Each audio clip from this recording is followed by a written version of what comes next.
Hi mga ka-chamis! Welcome to Chamis Vlog. So today po ay magluluto po ako ng adobong paksiw na tambakol. Yummy! So ay susubukan kong magluto nito.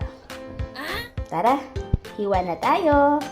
So ito na nga po pala yung binili kong 4 na piraso na gilit ng tambakol. At ito naman po yung mga gagamitin nating sangkap, sili, bawang, luya at sibuyas. So ito nga po pala, ang kakaiba dito ay yung gagamitin nating suka ay itong sukang basi na galing pa sa Pangasinan sa probinsya ng asawa ko.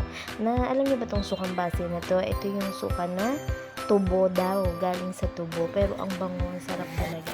So pagkatapos niya, ito na nga at nilagay ko na sa kaserola ito, isda at nilagay ko na yung mga sangkap niya.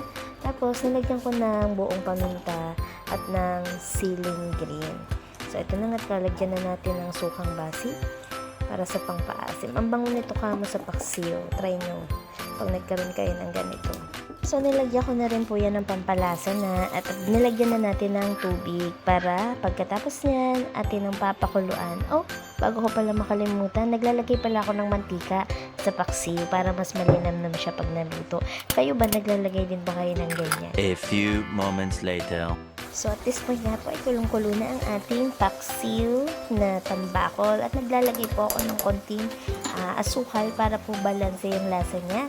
Yung adobo na medyo maasim na medyo matamis kasi paksiw sa adobo. So ayan po, tinikman ko na nga po, goods na po yun ang lasa niya at kaya nilagyan ko na rin po ng toyo para po sa adobo. So papaigahin lang po natin ng kaunti ito para mas masarap po ang kanyang lasa.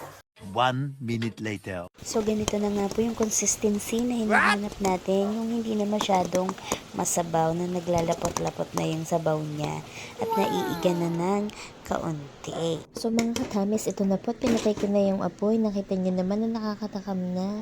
Oh, Ayan. So tara, kain na tayo nang matikman na natin itong adobong paksiw na tambakol.